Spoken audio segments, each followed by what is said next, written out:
बिस्मिल्लाहिर्रहमानिर्रहीम। तुमसे है पाकिस्तान में खुश आमदीद। मैं हूं साजिद हुसैन। हमेशा की तरह मजबूत मुस्तहकम पाकिस्तान पर बात करने के लिए न सिर्फ पाकिस्तान की तमाम पॉलिटिकल फोर्सेस के रहनुमाओं के साथ साथ कोशिश यही होती है कि दीगर शुबजा जिंदगी से ताल्लुक रखने वाली शख्सियात को भी हम अपने प्रोग्राम में मदऊ करें और उनसे पूछें कैसे मुल्क को मजबूत मुस्तहकम बनाना है। हालिया जब हम नजर डालते हैं मुल्क में तो सियासी पारा तो हाई रहा आज़ाद कश्मीर इलेक्शन के बाद, और मानसून की बारिशों ने भी न सिर्फ रावलपिंडी इस्लामाबाद बल्कि सिंध पर भी ये बादल मंडला रहे हैं। सिंध हुकूमत कितनी तैयार है और इस्लामाबाद की जो सिचुएशन है, क्या जिस तरह चेमा गोइयां तो हैं कि कोई कह रहा है कि जी बादल फटे, कोई कह रहा है कि जी बारिश बहुत तेज थी, तो इंतजामिया कितनी तैयार थी वहां पर कि कैपिटल का ये हाल हुआ और अब भी वहां पर इमरजेंसी की कैफियत है।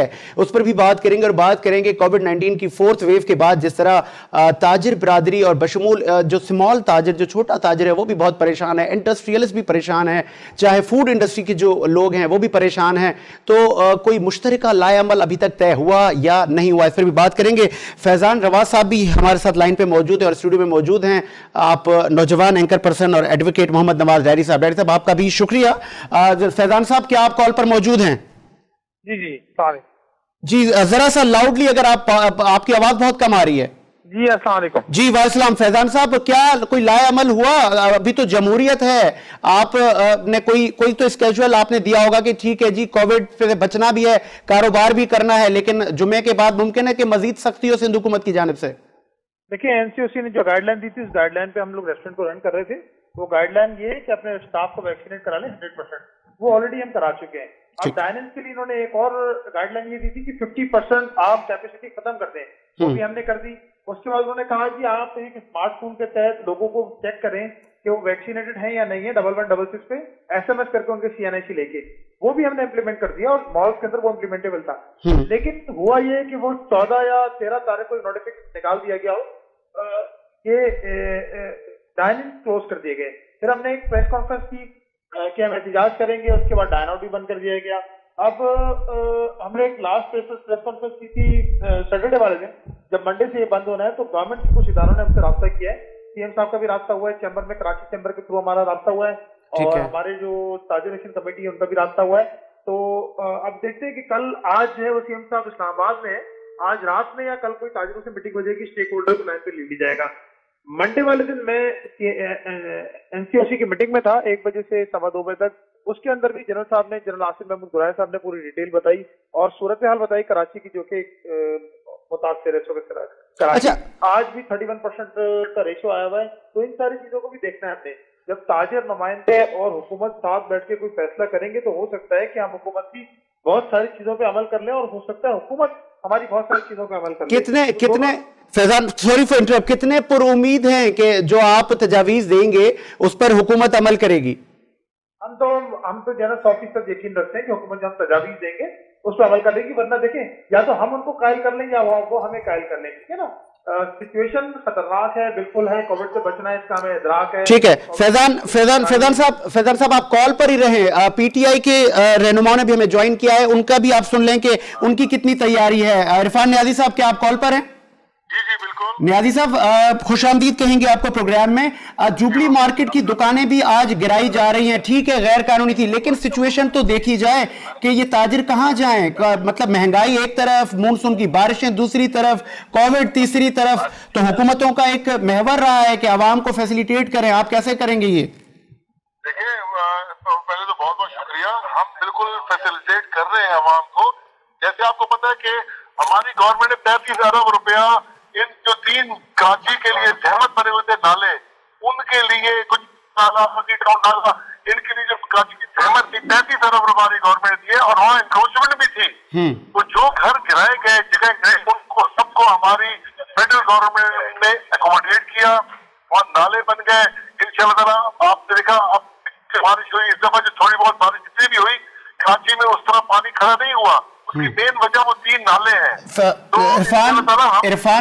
इरफान न्याजी साहब, फोर्थ वेव के बाद जिस तरह ताजिर भी परेशान है, जो बड़ा इंडस्ट्रियलिस्ट है वो भी परेशान है, गरीब जो डेली वेजेस है वो भी, डेली वेजर भी परेशान है, तो आप कोई लाए अमल तो दें। एनसीओसी आप वफाक को ही रिपोर्ट करता है, तो आप तमाम स्टेक होल्डर से तजावीज लेके एक ही पॉलिसी पे चले कि उसमें हर 10 दिन बाद अमेंडमेंट ना हो, परेशानी का बायस ना हो, तो उस पर कुछ बताएं। फैजन साहब भी कॉल पर है। देखिए मसला ये है कि पॉलिसी तो एक ही चल रही है एनसीओसी की पूरे पाकिस्तान में।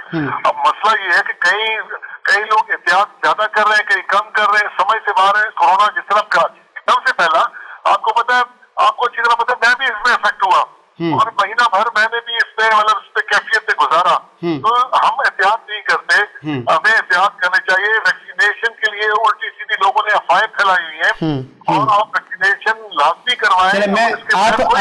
न्याजी साहब कॉल पर है, न्याजी साहब कतकलाम कॉल पर है। फैजान रवा साहब, कितने पुरुमीद हैं आप वफाक से और सिंध से? कौन आपको ज्यादा फैसिलिटेट कर रहा है, कैटेगोरिकली बताइएगा। तरमीम के तहत तमाम इख्तियारात सूबों को दे दिए गए, तो वफाक के पास तो इख्तियारात ही नहीं है कि वो कोई इख्तियारात यहाँ पर इस्तेमाल करे। तो हमें तो सिर्फ गवर्नमेंट से बात करनी, उम्मीद से हमें होनी चाहिए। दूसरी चीज ये कि इदारे की जहां तक बात की, एनसीओसी ने भी जो गाइडलाइन दी है, वो गाइडलाइन पिछले 16 महीने में वो तो अच्छा फैसला करते थे, लेकिन सिर्फ गवर्नमेंट उसको इम्प्लीमेंट नहीं करती थी। लेकिन लास्ट 1 महीने जब से हम उससे कोऑर्डिनेशन में है, तो लास्ट जो ऑर्डर निकला है वो सेम ऑर्डर है जो एनसीओसी ने पूरे पाकिस्तान के लिए निकाला है और सिंध के लिए भी सेम ऑर्डर है। हम आगे भी यही चाहते हैं कि एनसीओसी का जो ऑर्डर पूरे पाकिस्तान के लिए निकले वही सिंध के लिए निकले। तो ये तो इसमें तो मामला में हम लोग एक पेज पर आ गए तकरीबन। आगे फैजान साहब, मुहर्रमुल हराम का महीना भी करीब आ रहा है, तो उलमाओं से भी आज नासिर हुसैन शाह की भी मुलाकात हुई है, तो आपका वफूद भी मुलाकातें एनसीओसी से लेकर सिंध हुकूमत से मिलने के लिए आप तगोदो कर रहे हैं। इस बार एक सरप्राइज तो अवाम को दे कि एक ही बन जाए मामला, और जब तक ये केसेस में कमी नहीं आती, उसमें अमेंडमेंट ना हो कि कभी पता चलता है कि जी नहीं 2 दिन छुट्टी है, कभी 1 दिन है, कभी 6 बजे तक मार्केटें बंद है, फिर ये भी बात है कि और सख्ती की जाएगी, लोग बाहर भी ना निकलें। तो अवाम को कोई गुड न्यूज आपको लग रहा है कि अब आएगी? देखिए, पहली दफा ताजरों को रास्ते में किया गया है, दोनों तरफ, वफाक के अंदर भी और यहाँ पर भी।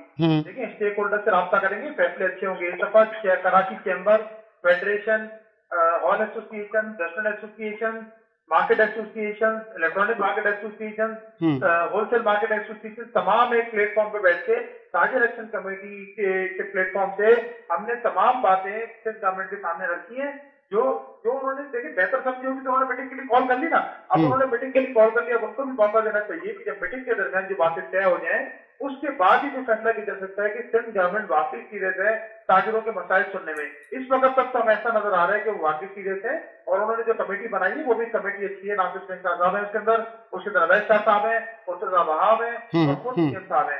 4 लोग वहां से हैं। फिर उन्होंने चैम्बर से राब्ता किया, फेडरेशन से राब्ता किया है। तो चैम्बर और फेडरेशन जहां पर एक साथ मौजूद होंगे, इंशाअल्लाह कराची और उसके आवाम के लिए फैसले बहुत बेहतर और बहुत अच्छे होंगे। चले, बहुत शुक्रिया फैजान रवा साहब, आपने अपना बताया आपने कि आपको अब फैसिलिटेट कर रही है सिंध हुकूमत और अच्छी खबर मुतवक्के है। आप मोहम्मद नवाज कैसे देख रहे हैं सिंध हुकूमत की ओवरऑल कारकर्दगी? क्या अब मुतमईन है? और न्याजी साहब भी कॉल पर मौजूद हैं। देखिए, जो एक तो चूंकि मेरा ताल्लुक कानून से है और मैं वकालत के पेशे से वाबस्ता हूँ, तो मैं समझता हूँ कि कानूनी जो प्रोविजंस है कॉन्स्टिट्यूशन में 153 काउंसिल ऑफ कॉमन इंटरेस्ट के हवाले से 153 आर्टिकल है, जिसमें तमाम तर मैटर्स जो इंटर प्रोविंशियल हों या फेडरेशन से रिलेटेड हों आप उसमें जाके डिस्कस कर सकते हैं। लेकिन चूंकि शायद उसको अहमियत नहीं दी गई और एक for the basis of the public, for the welfare of the public, हमने देखा कि टास्क फोर्स जो है नेशनल टास्क फोर्स बना और उसने काम करना शुरू किया।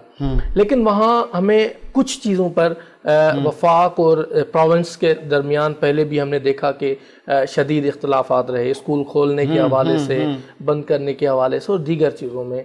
तो एक तो ये कमी है, कोऑर्डिनेशन की कमी है, और जब कोऑर्डिनेशन की कमी है तो सफर जो करती है वो खल्के खुदा करती है। बिल्कुल ऐसा ही है। और देखा आपने कि रेस्टोरेंट्स वाले, अभी भी आपने बात सुनी, क्योंकि मेरे जराए ने भी तस्दीक की है कि ये जो इस वक्त ताजिर बरादरी है वो जिस पिच पर आइए, वो साजिद साहब हार्ड बॉल लेकर आइए और पूरी किट पहन के आइए कि अब मुझे फेस करना है। शायद सिंध हुकूमत ने समझा था कि टेप बॉल पर ही खेलना है हमें, तो अब टेप बॉल से मामला चढ़ गया है। तो फिर यहाँ के जो कोऑर्डिनेशन टीम है सीएम साहब की, उन्होंने इस जो हार्ड बॉल की जो खतरात हैं उससे इस्लामाबाद में बैठे हुए वजीर आला सिंध को बता दिया है, जिसके बाद ये सारी हरकत में आई है मशीन की। मेरे जराए ने भी तस्दीक की इस बात की। और आज जो है ग्रैंड लेवल पर ताजिरों की जानिब से एहतजाज रखा गया कराची प्रेस क्लब पर, लेकिन वो ऑन द स्पॉट। इसमें सॉरी फॉर इंटरप्ट, गवर्नर साहब एक ब्रिज का किरदार अदा करते हैं। आपको लग रहा है कि वो सीरियस हैं, इस मामले की सिविरिटी को समझ रहे हैं? देखिए गवर्नर साहब, मैं कहूँ कि शायद वो सीरियस हैं, लेकिन उनको कोई प्रॉपर गाइड नहीं कर रहा तो गलत नहीं होगा, मेरा ये ख्याल है। और दूसरी बात ये है कि ये उस लेवल पर जो पहले आना था वो नहीं आ पाए, वो गवर्नर साहब नहीं आ पाए। ठीक है, मैं यही स्टॉप कीजिएगा। न्याजी साहब, आप कॉल पर मौजूद हैं, सीनियर जर्नलिस्ट और आप एडवोकेट हैं। नवाज साहब भी स्टूडियो में मौजूद हैं। उनका कहना है कि गवर्नर साहब को शायद जो उनका अमला है, जो मुशीरान है, जो यहाँ की आपकी जो पूरी पॉलिटिकल जो आपका यहाँ स्ट्रक्चर है, वो क्या गवर्नर को गाइड नहीं कर पा रहा। गवर्नर को जो किरदार अदा करना चाहिए था वो नहीं कर पा रहे। अभी भी कोलिशन का फुकदान है, अभी भी 18th अमेंडमेंट तो ठीक है, मायूसी थी, अब तो है, लेकिन आप लोग मतलब इतना मुतहरिक क्यों नहीं है कराची शहर में? यहाँ से तो आपको वोट भी मिला, फिर MP MNF फंड मिले आपको, तो आप ये कोलेशन कब, ये मतलब इस पे कोई काम तो करें आप लोग, ये दूरियां नाराजगियां खत्म करें। आप तो कुदरती आफात सर पर हैं। देखें साजिद भाई, बिल्कुल हमारे गली में हमारे MNF फंड जो इमरान खान ने जारी किया, आप हल्का चले जाएं, बाकायदा पेवर्स लग रहे हैं, सड़कें बन रही हैं, नाले बन रहे हैं, आप मतलब सारा कुछ हो रहा है। गवर्नर साहब देखें क्या करें, जब वो क्रेडिट लेने के चक्कर में जो पीपल्स पार्टी वाले हैं उनके साथ नहीं बैठ रहे। हम तो उनको, हमारे दरवाजे तो खुले हुए, हम कहते हैं आए कराची को संभालें। और देखें अगर वो नहीं भी हमारे साथ चलेंगे तो कराची ने पाकिस्तान तहरीक इंसाफ को जो मैंडेट दिया है, 2 साल बाद हम नहीं जवाब देना है इसको, और इंशाल्लाह 2023 में भी ये मैंडेट हमने दोबारा लेना है। तो वो इसी वजह से इमरान खान अभी रिसेंटली फिर अगस्त में कराची का भी दौरे करेंगे और सिंध के भी दौरे करेंगे। मुझे पूरी उम्मीद है न्याजी साहब, इस्लामाबाद की सूरत हाल भी आपने देखी होगी, ठीक है, कुदरती आफात है, बिल्कुल कुदरती आफात है, मसला है। लेकिन मैं कराची की फिलहाल से बात करूंगा कि आपको मैंने फिर वही दोहराऊंगा कि कराची के जो जहमत बने हुए थे 3 बड़े नाले, वो इन्हीं के दौर में वहाँ इंक्रोचमेंट हुई। पाकिस्तान तहरीक इंसाफ को तो 3 साल हुए आए हुए, हमने तो इंक्रोचमेंट नहीं करवाई, नाले बंद हमने तो नहीं करवाए। अब मसला ये है कि हम तो अच्छाई की तरफ जा रहे हैं और अब लोगों ने अप्रिशिएट किया। चलें मान लेते हैं न्याजी साहब, आप चलें, आप क्रिटिसाइज कर रहे हैं सिंध में और आप का करना बनता भी है, आप यहाँ अपोजिशन में है, लेकिन इस्लामाबाद की सूरत हाल पे आप क्या कहेंगे कि इंतजामिया सो रही थी या लेट जागी या इतनी कोई आफत आ गई कि गाड़ियां भी बह गई तिनकों की तरह? देखिए वो असल में मसला ये है कि वहाँ बरसात इतनी ज्यादा हुई है और वो जो नाला है उसको मतलब हमारे लोग बिल्कुल उस पर ऑन बोर्ड थे। आपको पता है कश्मीर का भी रिसेंट इलेक्शन खत्म हुआ, उसमें भी पूरा महीना बंद से हुआ। फिर दूसरा कोविड जो आया, कोविड की वजह से बहुत सारी चीजें साजिद भाई मामला रुक गए थे, हालात ऐसे थे, उसको बड़ी मुश्किल से हमारे इमरान खान की पॉलिसी की वजह से ही लोगों को संभाला गया कि आज लोग इसमें मतलब नहीं, एक सोशल मीडिया पे एक ट्रेंड बना हुआ है सर, बारिश आता है, पानी आता है, तो अब तो इस्लामाबाद में भी बारिश आ गई। बारिश तो बिल्कुल ज्यादा बारिश आता, ज्यादा पानी, लेकिन इस दफा कुछ ज्यादा ही बारिश हो गई है और इंशाल्लाह ताला उसमें बिल्कुल कमेटी बैठ गई है और आपको फौरी तौर पे उसका हल नजर आएगा। तो आपको लग रहा है कि इससे कबल जो चेयरमैन पाकिस्तान पीपल्स पार्टी की इस स्टेटमेंट को मजाक में लिया गया था, न लेना चाहिए, कुदरती आफात है, कहीं भी आ सकती है?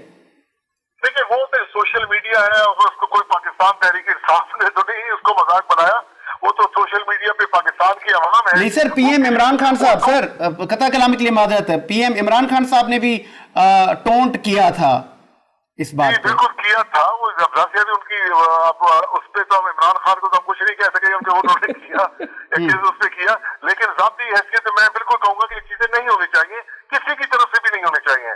एक मतलब हमें अच्छी सियासत अच्छी मुल्क की तरक्की के लिए करना चाहिए। आज जो हमारी पॉलिसीज की वजह से आपको बताऊं कि हमारी एक्सपोर्ट इतनी बढ़ चुकी है कि हमें कंटेनर नहीं मिल रहे, हमारे स्टॉक्स बढ़ती चली जा रही है, रिजर्व हमारे बढ़ रहे हैं। ठीक है, बहुत ठीक है, ठीक है। आने वाले दिनों में आपको महंगाई का असर भी खत्म हो जाएगा। ठीक है इरफान न्याजी साहब, आप कदावर शख्सियत हैं, आपने कहा कि इस तरह की बातों पे, कुदरती आफात पे पॉलिटिक्स न करनी चाहिए और इतनी बड़े मनसब पर बैठकर इस तरह की लैंग्वेज से भी गुरेज करना चाहिए। ब्रेक का कहा जा रहा है, ब्रेक लेते हैं, ब्रेक के बाद हाजिर होते हैं।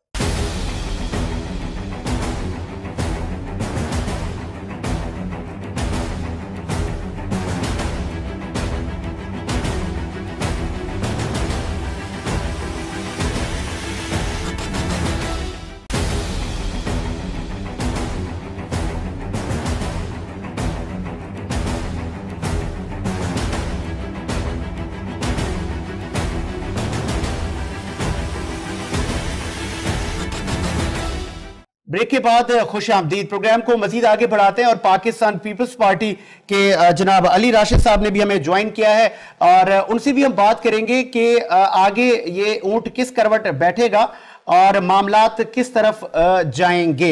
अली राशिद साहब, आपको सबसे पहले खुशामदीद कहेंगे, आपने टाइम दिया और ये भी बताइएगा कि अब कोविड की 4th वेव के बाद ताजिर इत्तेहाद एक अपग्रेड एक इत्तेहाद बनने के बाद अब एहतजाज की तरफ ये लोग आ रहे हैं। एक मजबूत पॉलिसी क्यों नहीं आप लोग बना रहे कि कोविड से भी लड़ना है लेकिन कारोबार भी तो करना है ना अली भाई? नहीं, बिल्कुल बिल्कुल, कोविड से भी लड़ना है, काम भी करना है और आई थिंक देखिए ये सब टीथिंग इश्यूज हैं और बड़े एक्सट्रीम किस्म की अनएक्सपेक्टेड चीजें जो सामने आई हैं, उसको देखते हुए हमने जितने भी अपने डिसीजन लिए हैं उसके हवाले से लिए हैं। मगर एहतजाज करना या एक हमारे एक SOP या जो चीज हम करना चाह रहे हैं उससे डिसएग्री करना उनका हक है। मगर हम कभी अपने दरवाजे उनके लिए बंद नहीं किए। हमने कहा आप आए, बैठे, एहतजाज पर आके हमें भी समझाएं। अगर कोई आपकी बात में कोई चीज ऐसी है जो हम समझ सकें, कहीं मिडिल ग्राउंड लेके कि जहां वो भी खुश रहें, उनको भी, उनका भी बिजनेस ज्यादा इफेक्ट नहीं हो, मगर साथ साथ लोगों की सेहत। ठीक है, आप हमारे साथ ही रहें। अली साहब, नवाज साहब मौजूद हैं। मोहम्मद नवाज, मुतमईन हैं आप सिंध में जो जिस तरह की ये गवर्नेंस चल रही है? 15 साल हो गए, आप सेटिस्फाई हैं कि जो तमाम मकातिब फिक्र अब फिर से शोर कर रहे हैं? नहीं, देखिए बिल्कुल नहीं सेटिस्फाई। देखिए आइन का आर्टिकल 18 फ्रीडम ऑफ ट्रेड की बात करता है ना कि ट्रेड में आपको फ्रीडम होना चाहिए। आप देखें कि उसी से पहले आइन का आर्टिकल 14 डिग्निटी ऑफ मैन, इंसान की अजमत की बात करता है। जब से लॉकडाउन लगा, लॉकडाउन लगने के बाद स्मार्ट लॉकडाउन लगा, दीगर पाबंदियां लगी, हमने देखा कि जो कॉमन मैन है, वो बिजनेस कम्युनिटी का हो, एक आम शहरी हो, वो अदालतें जो है वो रोड पे लगना शुरू हो गई। हमने देखा समाजी मीडिया पर कि आपको मुर्गा बनना है अगर आप बाहर निकले हो। और मुख्तलिफ आइन का आर्टिकल 10A फेयर ट्रायल की पर मबनी है, तो फेयर ट्रायल तो करें आप। यही बात जब चीफ मिनिस्टर साहब के सामने उठाई गई कि भाई इंसानी हकूक जो है वो भी कुछ चीज़ है, इंसानी रेस्पेक्ट भी कोई चीज़ है, उसका ख्याल नहीं रखा जा रहा, तो वो कहते हैं कि ठीक है लॉकडाउन के सिलसिले में हमने ये सारे इकदाम किए। दूसरी बात ये है कि आप देखें कि मॉनसून की बारिशों का सिस्टम चलने वाला है, कोविड-19 पीक पर पहुंच चुका है, लेकिन आज मुझे बताएं कि कितने हॉस्पिटल्स हैं सिंध के जो इतने इनहांस इन कैपेसिटी हैं कि वो डील कर सकें कोरोना वायरस के। आप मुझे बताएं दादू में कौन सा हॉस्पिटल आपने इस लेवल का बनाया है? आप मुझे बताएं कि नवाबशाह में कौन सा है? नवाबशाह में आपके पास जो आपकी सेहत की जो वजीर है, अजरा पेचो साहबा का शहर है, आपके president of Pakistan, ex president जो अभी पीपल्स पार्टी को लीड कर रहे हैं, उनका शहर है, लेकिन वहां पर आपको अल्ट्रासाउंड के लिए बंदा दस्तयाब नहीं है। साजिद साहब, ये सूरत हाल है सिंध में। अगर आप आते हैं हैदराबाद में, आप हैदराबाद में मुझे बताएं कि लम्स में क्या सहूलियात आपने दी है। जब बात करते हैं बजट की, आप बजट का वॉल्यूम 5 उठा के देखें, 4 उठा के देखें, डेवलपमेंट स्कीम्स देखें, जितने भी फंड्स हैं वो रखे गए हैं बजट के हवाले से, कितने सैंक्शन हुए हैं, सारे डाइवर्स। नवाज, आप बहुत अच्छी बात कर रहे थे। शेख आलम साहब, आपको खुशामदीद कहेंगे। जी सर, बहुत शुक्रिया। कैसे हैं? ठीक है जी, मैं ठीक। शेख साहब, अली राशिद साहब पाकिस्तान पीपल्स पार्टी से भी लाइन पर मौजूद हैं और एडवोकेट और एंकर पर्सन मोहम्मद नवाज साहब भी मौजूद हैं। आज ताजिरों को आप भी रिप्रेजेंट कर रहे हैं, मुतमईन हैं NCOC के फैसले हैं या सिंध हुकूमत कुछ ज्यादा ही सख्तियां कर रही है? क्या अगर डॉक्टरों की रिपोर्ट नहीं होती तो आज हजारों ताजिर रोड पे होते। हमें महसूस हो रहा है कि ये चीज डॉक्टरों ने बार बार बोल रहे हैं ना, इसी वजह से हम खामोशी कर रहे हैं। नहीं तो हमारा कारोबार तो बहुत तकलीफ में आ रहा है ना। लेकिन अगर लोगों की जान जा रही है क्या लोगों में अफसरों में जगह नहीं, तो हम क्या करेंगे? ऐसी बात है, इसके लिए हमें हुकूमत को साबित करना पड़ेगा ना। ये सब कसूरात है। तो आज नहीं तो हमारा ताजे जो है ना, वो 70 घंटे के अल्टीमेटम में इनके साथ देते, जो भी ताजे तंजीम में काम कर रही थी ना हमारे साथ। ये आज हमारी खामोशी की मेन वजह भी यही है। ठीक है, अभी आगे क्या शेख साहब आपका लाए अमल है? एहतजाज की तरफ आप जा रहे हैं? नहीं, अभी तो जो चीजें सूरत आ रही है, उस पर हम एहतजाज में बिल्कुल नहीं जा रहे। अगर जिस तरह डॉक्टर्स कह रहे हैं कि अगर बहुत ज्यादा शिद्दत बढ़ गई है इस मामला के अंदर, तो फिर तो इसका मतलब है कि हम अपने ताजिरों से भी खिलवाड़ खेलेंगे ना। अगर ये लोग अगर इसे हुकूमत और बात समझती है कि नहीं भाई, अगर हालात सही है तो फिर 8 बजे तक भी और 10 बजे तक भी टाइम होना चाहिए। ऐसे हम मुखालफत नहीं करेंगे। अगर इतने सारे लोगों की परेशानी नजर आ रही है, कोरोना के लोग कैसे मुखालफत करेंगे?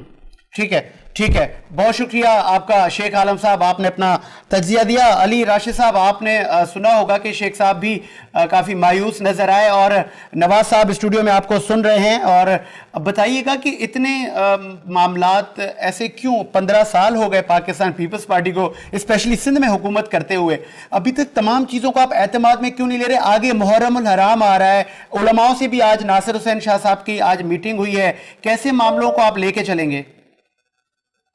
अच्छा, देखिए, पहली चीज तो नवाब साहब बात कर रहे थे कि आपने कितने अस्पताल बनाए जिसमें इतनी कैपेसिटी थी।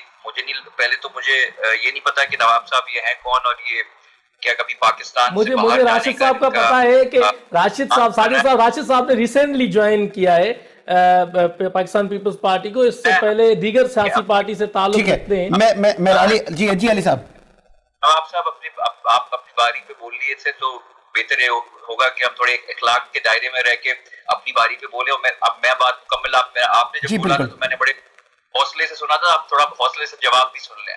पहली चीज, capacity United states of America में भी, न्यूयॉर्क जैसे, मैनहट्टन जैसे टॉप नॉच जो फर्स्ट वर्ल्ड कंट्री है, उनके अस्पतालों में भी कैपेसिटी नहीं थी कि ऐसे चीज से डील करने के लिए। वहां भी कमरे नहीं मिल रहे थे, वेंटिलेटर नहीं मिल रहे थे। वहां आप टॉकिंग अबाउट यूएस ऑफ ए, ठीक है ना, अमेरिका जैसे मुल्क में। तो ये कहना कि सिंध में आपने क्या कर लिया कि कितने ऐसे अस्पताल बना दिए, तो मेरे ख्याल से आर्गुमेंट थोड़ा फ्लॉड है। तो इस पे तो जाते ही नहीं हम कि कितने अस्पताल बनाए जिसकी capacity United states of America में जब नहीं थे, तो यहाँ कैसे होंगे? ठीक है ना, पहली चीज ये क्लियर करता चलूं। दूसरी चीज पे आ जाते हैं कि जी बिल्कुल, जो ट्रेडर्स इत्तेहाद है, जो उनके हैं, माजी में भी थे हमारे साथ बैठे वो, और हमने मिलके देखिए, हमें यहाँ पॉइंट को सियासी पॉइंट स्कोरिंग नहीं करनी है। हमें यहाँ एक बहुत ही वबा फैली हुई है, जो लोगों की जान जा रही है। हम सबको मिलके अपनी माल और जान की दोनों की हिफाजत करनी है और मिलकर आना है। हमें ये याद रखना है कि हम कोई अलग दीन पे नहीं है। We are all on this side। Ali ठीक है, अली राशिद साहब आप मेरे साथ लाइन पर ही रहे। गुलाम जलानी साहब ने हमें ज्वाइन किया है। गुलाम जलानी साहब, खुश आमदीद कहेंगे आपको। थोड़ा सा लाउडली जरा बोलिएगा। गुलाम साहब, आपकी आवाज कम आ रही है। जी, अब बेहतर है। गुलाम साहब, एक तासुर जन्म ले रहा है कि कराची के साथ नाइंसाफी हो रही है। अलबत्ता फैसले तो एनसीओसी के हैं और सिंध हुकूमत, अगर सिंध में ज्यादा केसेस होंगे तो वो अकॉर्डिंगली तमाम चीजों को वो करेंगे। बिल्कुल, कराची के साथ नाइंसाफी हो रही है और ये सिंध गवर्नमेंट का जो है वो खुला तजाद है कि जो एनसीओसी फैसले कर रही है उसको वो लोग नहीं मान रहे और अपनी तरफ से सिंध गवर्नमेंट जो है वो नोटिफिकेशन निकाल के जो है यहाँ के ताजिरों को, यहाँ के रेस्टोरेंट्स मालकान को, शादी हाल मालकान को, इनको जो है बेरोजगार कर देगा ताकि ये लोग इनके पास जाए और अंडर हेड जो है वो इनको देकर जो अपना कारोबार कर सकें। जबकि एनओसी ने कोई ऐसी बात नहीं करी कि आप शादी हाल बंद कर दें। उन्होंने कहा कि जी आप जो है जी जी सुन रहे हैं जी गुलाम जलानी साहब। जबकि एनसीओसी ने ये कहा कि आप जो है एसओपी पर अमल करते हुए अपने कारोबार को जो है, शादी हाल को जो है ऑन रखें, सारी चीजें हैं। लेकिन सिंध गवर्नमेंट का जो नोटिफिकेशन है उसमें इन्होंने इनको फिर एक दफा जो है वो बेरोजगार करने का जो है वो तहैया कर रखा है और बिल्कुल शादी हाल पे जो है पाबंदियां आयद कर रखी है, जिसकी वजह से जो है तमाम लोग और जितने ताजिर बरादरी है परेशान है कि 12 बजे मार्केट खुलती है और 6 बजे बंद कर देते हैं। अगर 24 आवर्स के लिए मार्केट्स को ओपन करें तो जो मार्केट का रश है वो भी कम होगा, लोगों को पता होगा कि मैं जिसको जाऊंगा मुझे मेरी जरूरत की चीज जो है वो मिल जाएगी, तो इतना रश भी नहीं होगा, लोग आसानी से जो है अपना काम भी कर सकेंगे। तो आपने इस हवाले से, आप तो वफाक के कोलिशन पार्टनर हैं, तो आप वफाक और आप जाएं सिंध हुकूमत के साथ, आपके लोग बैठें, लेकिन आपसी की नाराजगियों में वो नजला तो अवाम पर गिर रहा है जिलानी साहब। नहीं, इसमें कोई नाराजगी नहीं है, लेकिन सिंध गवर्नमेंट ये समझती है कि उसने जो है वो जिस तरीके से पूरे अंदरूनी सिंध को खरीद रखा है, लोगों को गुलाम बना रखा है, इसी तरीके से कराची के लोगों पर भी जो है वो अपना हुक्मनामा जो है वो नाफिज कर देंगे, तो कराची की आवाम बड़ी बादशाह ठीक है। आप जिलानी साहब आप कॉल पर ही रहे, मैं इसी पे आपकी बात पे अली राशिद साहब से पूछ लेता हूँ। अली राशिद साहब, कराची की आवाम को गुलाम बनाने की तैयारी है पीपल्स पार्टी की, और कोई मुतसवाना रवैया है आपका कराची की आवाम के साथ, एक ये तासुर जन्म क्यों ले रहा है? आप नवाबशाह में था साजिद, मैं आपको बताऊं कि कल मैं नवाबशाह में था, वापसी आते हुए मैंने तमाम चीजें देखी, तमाम ओपन था, सिर्फ इनको जो बुग़्ज़ है वो शहरी इलाकों से हैदराबाद को बंद करवा रहे हैं। अफसोसनाक वाकया हुआ है शहर कराची के एक छोटे से शहर कोरंगी के अंदर इलाके में, और मुझे बहुत ही अफसोस के साथ कहना पड़ रहा है कि इसमें सिंध गवर्नमेंट की तरफ से किसी ने आके उस शख्स के सर पे हाथ नहीं रखा कि उसकी बेटी के साथ जो इतना जुल्म हुआ है, तो वो बेटी जो है वो पूरे शहर और पूरे सिंध पाकिस्तान की बेटी थी। ये तमाम वज़रा जो है अपने अपने महलों में बैठे हुए हैं और इन्होंने आके उसके सर पर एक ज्यादा शफकत नहीं रखा, जिसकी बेटी के साथ इतना बड़ा सानिया हुआ और पूरा इलाका जो है वो गम में डूबा हुआ है। लेकिन मुझे अफसोस कर कहना पड़ रहा है कि पीपल्स पार्टी का कोई एक MP है, मैंने कोई इलाके का जिम्मेदार, कोई मिनिस्टर, कोई वजीर आला, किसी की तरफ से एक बयान नहीं चला कि इतना बड़ा सानिया हुआ, और सब पूरी सिंध गवर्नमेंट जो है वो खामोश बैठी हुई है। तो नाअहल लोग हैं, इनको किसी की माँ बेटी का ख्याल नहीं है, इनको इलाके की लॉ एंड ऑर्डर की सूरत हाल का ख्याल नहीं है। रोजाना कराची शहर में जो है वो 50 से 60 बाइक जो है छिन रही है, चोरी हो रही है। आज सुबह जो वाकया हुआ है, जो बच्ची की डेड बॉडी मिली है, वो आपके नॉलेज में होगा। बहुत ही अफसोसनाक मुकाम है पीपल्स पार्टी के लिए, सिंध गवर्नमेंट के लिए। तो ये समझ रहे हैं कि बस मैं क्या बताऊं इससे। लेकिन सर गुलाम जिलानी साहब, अगर आप ये बात कर रहे हैं तो पाकिस्तान पीपल्स पार्टी के बहुत सारे अब इस वक्त जो लोग दूसरी दीगर पार्टियों से आ रहे हैं, तो वो तो कराची वाले हैं, तो क्या वो भी नहीं आ रहे? मैं बता रहा हूँ कि मैं अभी नमाज जनाजा में से आ रहा हूँ, और वहां पर जो है एक शख्स जो है सुबह 6 बजे का जो वाकया है, जब बच्ची की डेड बॉडी मिली है वहां से कचरा कोली से, और उसके बाद से अभी तक जो है वो किसी एक गवर्नमेंट के नुमाइंदे ने, किसी एक वाहिद पीपल्स पार्टी ने जो शहर कराची की बात करती है, इसकी ऑन करने की बात करती है, वो शख्स के ऊपर दावे शपथ नहीं रखा। क्या ये शहरी कराची से क्या उम्मीद रखते हैं? ठीक है, मैं आप कॉल पर ही रहें। नवाज साहब, आपने दोनों तरफ की राय सुनी, आप एंकर भी हैं, एडवोकेट भी हैं, क्या वाकई कोई ऐसी बात है कि मुतसवाना? पहले तो गुफ्तगू जो अली राशिद साहब ने की, शायद ज़ीशऊर शख्स इस तरह से गुफ्तगू नहीं करता, इथिकल वे में गुफ्तगू करता हूँ मैं। चाइल्ड प्रोटेक्शन कमीशन बना हुआ है अली राशिद साहब, क्योंकि वो तो उनको ग्रास रूट का शायद कम ही इल्म हो, ग्रास रूट के बंदे तो हम हैं, हम यहाँ रहने वाले लोग हैं। चाइल्ड प्रोटेक्शन कमीशन बना हुआ है, सिंध सोशल वेलफेयर डिपार्टमेंट उसको डील करता है। कोरंगी में होने वाला वाक़े पर क्या अभी तक कमीशन बना, कोई इंक्वायरी हुई? चाइल्ड कमीशन के लिए आपके पास फंड्स हैं मुख्तस किए हुए, बजट बुक पढ़ें अली राशिद साहब और दीगर जो सिंध हुकूमत के लोग हैं, उनको पता चल जाएगा। ह्यूमन राइट्स पर फंड्स रखे हुए हैं जो ह्यूमन राइट्स कमीशन को चलाने के लिए, क्या उस पर कितना हुआ है? उसके साथ साथ एक और चीज़ भी, आप नवाज को सुन पा रहे हैं सर? नहीं, बिल्कुल नहीं। एक और चीज़ भी मैं अर्ज करता जाऊं कि आप अगर देखें साजिद साहब, PPE किट्स जो हैं वो एक बुनियादी चीज़ है कोविड वार्ड में काम करने के लिए।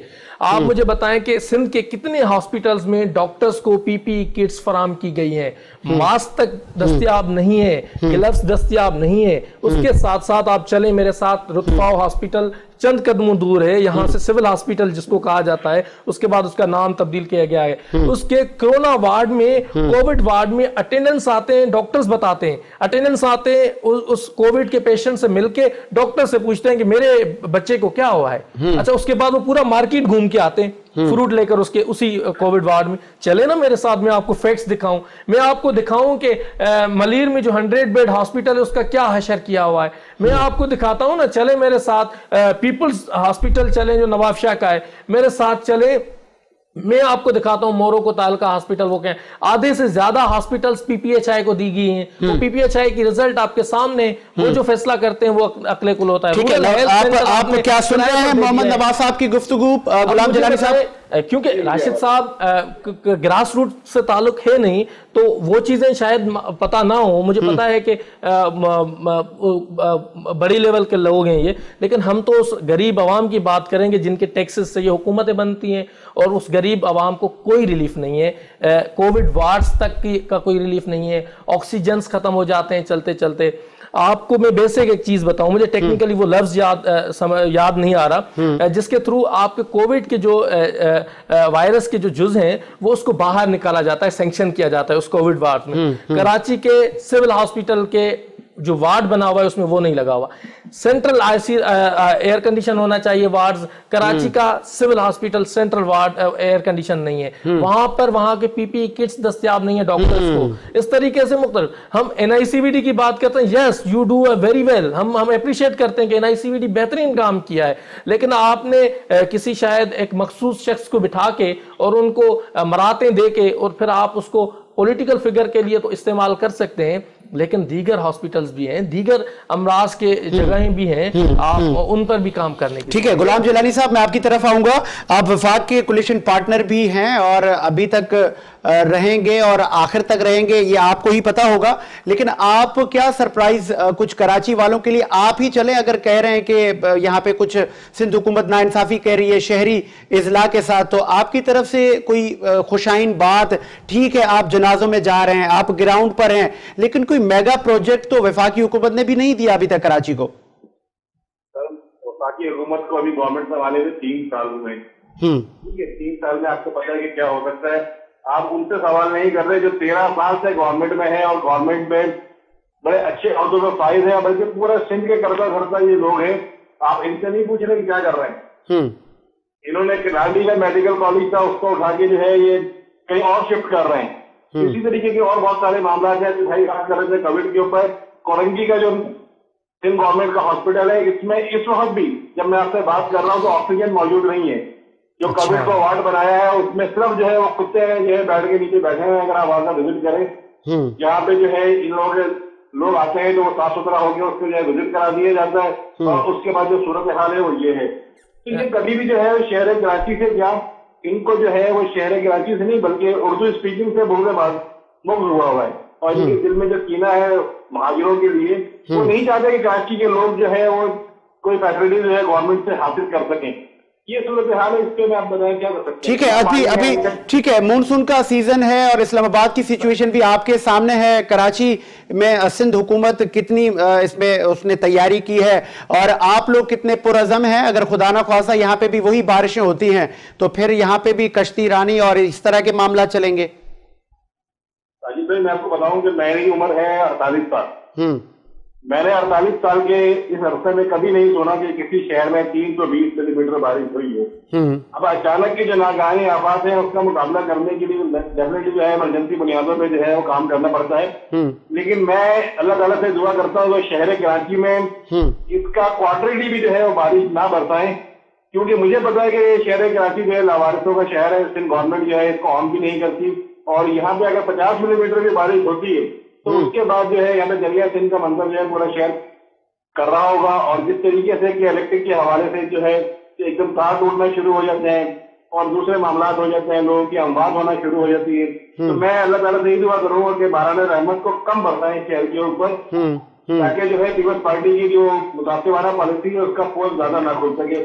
आवाम वैसे ही इनको जो है बहुत अच्छे तरीके से समझ चुके हैं, तो इंशाल्लाह आने वाले दिनों में आपको और बेहतरी नजर आएगी। ठीक है, लास्ट में गुलाम जलानी साहब, आप कराची को रिप्रेजेंट करते हैं और शहरी इलाकों में आपका वोट बैंक था और सिंध की दूसरी बड़ी और पाकिस्तान की तीसरी जमात भी आप रहे हैं। एमक्यूएम पाकिस्तान को अब पाकिस्तान पीपल्स पार्टी और दीगर जमातों का कहना है कि कराची वालों ने आपको मुस्तरद कर दिया है, कैसे इस तासुर को खत्म करेंगे? आज भी अगर कराची शहर में लोग किसी एमपी एमएलए का नाम जानते हैं ना, तो वो एमक्यूएम पाकिस्तान के एमपी एमएलए हैं। वरना पूछे भी शहर कराची में कोई जानता है कि मंजूर हसन कौन है और फलाना कौन है और शर्जील मेमन कौन है? कभी ये रोडों पर नजर आ रहे हैं आपको? मैं आपको बताऊं, आज ईद को गुजरे हुए 1 हफ्ता होने वाला है। लेकिन आप मेरे साथ विजिट कर रहे हैं, आज भी आपको जो है वो ओजड़ियां और गाय के हेड और ये सारे हम जो हालात हैं इनके आज भी ये कचरा कुंडियों को सड़ते हुए नजर आ रहे हैं। किस मुंह से शहर कराची को ऑन करने की बात करते हैं ये लोग, मुझे बताएं। ठीक है, ठीक है, ठीक है, बहुत शुक्रिया गुलाम जिलानी साहब, आपने टाइम दिया। मोहम्मद नवाज साहब, मैं चाहूँगा आखिर में आप इस पर तजिया करें कि परफॉर्मेंस सिंध हुकूमत, आपने कहा कि आए जी मैं आपको विज़िट करवाता हूँ, दादू आए जी मैं आपको नवाब शाह विज़िट करवाता हूँ, तो वहाँ की आवाम एंड्रॉयड का ज़माना है, सोशल मीडिया का ज़माना है, कोई वीडियो, कोई वहाँ के हालात हमें मौसूल नहीं हुए, इतना नेशनल मीडिया कवर करता है, आज आपकी ज़बान सुन रहे हैं हम। नेशनल मीडिया को करना चाहिए, शायद वो एक्सेस नहीं करते या कोई और पॉलिसी मैटर्स हैं। और जैसे मेरे भाई ने जिलानी साहब ने गुफ्तगू की, तो वो मोतसाबाना और तासुब पर मबनी गुफ्तगू नहीं करनी चाहिए किसी को भी। अब वो ज़माना नहीं रहा कि आप अपने वोटर्स को ऐसी गुफ्तगू करके कैच करें, वो वोटर्स भी जानते हैं कि किसने कितना काम किया है। रही बात कराची के अमन से लेकर कराची के मुख्तलिफ वाक़यात, वो 12 मई का वाक़या हो या दीगर वकला को जलाने का वाक़या हो, दीगर वाक़यात हमारे सामने हैं। तो सहाफ़ी आप हम शायद खौफ की ज़बान में शायद खौफ की ज़िंदगी गुजारते थे, गुफ्तगू नहीं कर सकते थे। वो प्रेस कॉन्फ्रेंस हमें याद है कि जो प्रेस कॉन्फ्रेंस का टाइम 3 बजे रखा जाता था, दोपहर को, रात को 3 बजे होती थी और सहाफ़ी सब लोगों को बैठना है। तो मुख्तलिफ हमने अदवार देखे हैं, वो सहाफ़त में हो, अपने वकालत के पेशे से वाबस्ता हूँ। लेकिन एक मैं बात बताऊँ कि टू बी फ्रैंक, वो सिंध के तमाम अजला से लेकर कराची तो कैपिटल है सिंध का, वहां पर शायद हुक्मरानों का वो तवज्जो नहीं रही। रही बात फेडरल गवर्नमेंट की, तो सिंध इंफ्रास्ट्रक्चर डेवलपमेंट कमेटी या अथॉरिटी ऐसी कोई बनाई गई थी। कराची इंफ्रास्ट्रक्चर थी जिसको कन्वर्ट करके सिंध किया गया। अब मुझे बताएं कि उसके तहत ग्रीन लाइन मुकम्मल होना था, कितना हुआ है? आप मुझे बताएं कि सर्कुलर रेलवे कंप्लीट करना था, वो कितना हुआ है? तो आपको नहीं लगता कि इसमें वफाक को भी NFC अवार्ड के तहत फंड देना चाहिए था? 11 अरब रुपए की बात हुई। सिंध हुकूमत से जब हम सवाल करते हैं वो कहते हैं वफाक पैसे ही नहीं देता। देखिए, बिल्कुल ऐसा है कि वो जो ड्यू शेयर्स मुंतकिल होने चाहिए थे वो नहीं हुए, लेकिन जो हुए वो भी क्या कहते हैं कि हम उधर भी फंसे हुए हैं, इधर भी फंसे हुए हैं। कि जो हुए, जो आते हैं वो मुनसिफाना तरीके से शेयर नहीं होते। जो नहीं आ रहे, जो अपने पास कंट्रोल में रखे गए PTI गवर्नमेंट की तरफ से, वो खर्च नहीं हो रहे। आप कराची सर्कुलर कंप्लीट करें, ट्रैफिक का मसला हल हो जाएगा। आप कराची सर्कुलर रेलवे कंप्लीट करें, आपको इन्वायरमेंट का मसला हल हो जाएगा। आप कराची सर्कुलर रेलवे कंप्लीट करें, आप दूसरी जानब देखेंगे इंफ्रास्ट्रक्चर आपका रोड का कितने दिन तक बरकरार रहता है। आप ग्रीन लाइन कंप्लीट करें, येलो लाइन, ब्लू लाइन, दीगर लाइन। मैं तो कहता हूं कि खल्के खुदा की खिदमत करें ना, सिर्फ सियासत करने की जरूरत नहीं, क्योंकि हमारा ताल्लुक किसी सियासी पार्टी से नहीं है। ठीक है मोहम्मद नवाज साहब, अभी हमने हालिया दिनों में देखा कि CM सिंध साहब 7 दौरे पर गए और वहां पे कसीर तादाद में अवाम उनके इस्तकबाल के लिए आई। उसके बाद हमने देखा कि जी सदर मुमलिकत साबिक सदर आसिफ अली जरदारी साहब की सालगिरह के केक जगह जगह काटे गए, वहां पे भी देखा हमने गया कि SOPs का कोई ख्याल नहीं रखा गया। तो एक तासुर नहीं जाता एक आम आवाम को कि यार ये क्या हो रहा है? फिर आप ये चाहें कि एक दुकानदार उस पर अमल करे या आम आप घर से बाहर ना निकले, फिर इस तरह की इंस्ट्रक्शन हुकूमतों की तरफ से आना, तो सबसे पहले तो उनको इस पर तवज्जो देनी चाहिए। मैं आपको याद दिलाऊं कि माजी में जो करीबी दोस्त रहे ना, PDM के जलसे जुलूस किए जाते थे, उस PDM में सिंध हुकूमत भी हिस्सा रही। और एक दिन वजीर तालीम सिंध में स्कूल बंद करने का ऐलान करता है, दूसरे दिन गालिबन मुल्तान में या कहीं पंजाब के किसी शहर में PDM का जलसा होता है और वो V8 लैंड क्रूजर के ऊपर बैठ के और यू विक्ट्री के गालिबन, आप सईद गनी साहब की बात कर रहे हैं, एजुकेशन मिनिस्टर। अब आप बताएं कि आपको हुक्मरानों को देख के लोग फॉलो करते हैं। आप कराची में बड़ा जलसा कर रहे हैं, दूसरे दिन कह रहे हैं लॉकडाउन करो भाई कोविड-19 की वजह से। हम इससे इनकारी नहीं है, कोविड-19 इंतहाई खतरनाक सूरत हाल इख्तियार कर चुका है, लेकिन हमारी रिक्वेस्ट ये है कि हुक्मरान भी उसको सीरियस लें और संजीदगी का मुजाहरा करें, SOPs पर अमल करें, ना कि हेलीपैड पर 7 में इतने लोग इकट्ठे हो जाते हैं। भाई आपने क्या ऐसा बड़ा काम कर दिया? वो जो 7 में गालिबन कोई जो NICVD की ब्रांच बनी हुई है, आप उसको तो ठीक कर ले। वहां पर क्या नहीं हो रहा? आप वहां कुत्ते के काटने के केसेस रिपोर्ट हो रहे हैं, रिसेंटली भी रिपोर्ट हुआ है 7 से।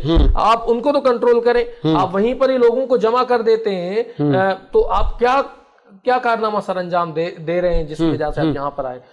ठीक है, लेकिन ये एक बल्दियाती इलेक्शन हो रहे हैं, तो वो तमाम तर लोग हैं, कुछ लोग अपने वो शहरी तरीके से वो पोलिंग चला रहे हैं कि मोतसाबाना और तासुब ये वो हमारे साथ वो आए। कुछ लोग वो अपने हर एक का अपना एक यूनिक सेलिंग पॉइंट है, तो वो सियासत हो रही है। लेकिन कोरोना के मामले पर सियासत नहीं होनी चाहिए। काफी क्रिटिकल पोजीशन है, आईसीयू हमारे पास नहीं है। पहले से हमारे पास जो आईसीयू पर मुंतकिल करने के जो पेशेंट हैं वेटिंग में है, हम तेजी से आगे बढ़ रहे हैं, तो उसमें तो हमें किरदार अदा करना चाहिए तमाम कौम को। लेकिन लीडरशिप को प्रूव करना होगा। अब प्रूव ऐसे करना होगा कि खुद अमल करेंगे तो पब्लिक भी अमल करेगी, वरना ये पब्लिक तो आपको पता है कि वो क्या क्या तासरात पैदा हो रहे हैं, क्या क्या बातें हो रही हैं। वो अभी भी छुपके कई जगहों पर पार्टियां हो रही हैं, कई जगहों पे जी, और आवाम तो फख्र कर रही है कि जी हमने तो छुपके कर दी एक पार्टी, हमारा मेहंदी की रस्म है। आवाम तो पहले ही मानने को तैयार नहीं है। आप आवाम को अवेयर करें, और हुकूमतों का ये रवैया, तो कुछ एडवाइस करेंगे क्या करना चाहिए उनको? हर एक को अपनी रिस्पॉन्सिबिलिटी का तयन करना होगा। और पूरी कौम से अपील है कि कोविड-19 तेजी से बढ़ रहा है। ये जो फोर्थ लेयर है इंतहाई खतरनाक। और दूसरी बात है कि फोर्थ लेयर नौजवानों को भी अटैक कर रही है, तेजी से अटैक कर रही है। तो इसमें हम सबको किरदार अदा करना होगा। वैक्सीनेशन करवाएं, फैमिलीज की वैक्सीनेशन करवाएं, अपनी वैक्सीनेशन करवाएं, और इस चीज़ को फैलाएं कि भाई वैक्सीनेशन करवाएं, ये आपके लिए बेहतर है। हाथ धोएं, सैनिटाइज़र इस्तेमाल करें, मास्क का इस्तेमाल करें। उस समेत एक और चीज़ भी मैं आपको रिक्वेस्ट करूँगा कि अब आप हुक्मरानों की तरफ देखें, जो हुक्म कर रहे हैं उस पर अमल करें। वो क्या कर रहे हैं वो आपको अमल नहीं करना है। अगर वो ही करेंगे तो पार्टीज वहां पर भी हो रही हैं। वो ये साजिद साहब हमें वो ये पार्टी हो रही है, वो हो रही है। तो अब सबको अपना किबला तयन करना होगा। आप देखें, आखिर में मुख्तसर ये कहूँगा कि आप अपने फैमिली में, अपने सराउंडिंग में देखें, मैं अपने आगे मजालिस और मुहर्रम प्यारे हमारे चले गए। आज आप 2 साल का बताएं, 2 साल में आपके कितने प्यारे और दोस्त चले गए। मैं अगर देखूंगा कि मेरे सराउंडिंग में कितने मेरे प्यारे, मेरे रिश्तेदार और दोस्त चले गए, तो अब भी आप कोरोना वायरस को सीरियस नहीं ले रहे। ठीक है, बहुत अच्छी बात की मोहम्मद नवाज ने कि हमें खुद से एक्शन करने हैं, सारे खुद से इम्प्लीमेंट करनी है तमाम चीज़ें। ना देखें कि कौन क्या कर रहा है। आप अपने बुजुर्गों का, अपनी फैमिली का आप खुद से ख्याल रखें। बहुत ख़तरनाक वेव है, काम भी करना है, लेकिन एहतियात करें, और इसका इलाज एहतियात है। और जल्द से जल्द अपनी वैक्सीनेशन करवाएं। इसी उम्मीद के साथ कि मेरा मुल्क शादो आबाद रहे। साजिद हुसैन को इजाज़त दीजिए, मुलाकात होगी नए प्रोग्राम के साथ। अल्लाह हाफ़िज़।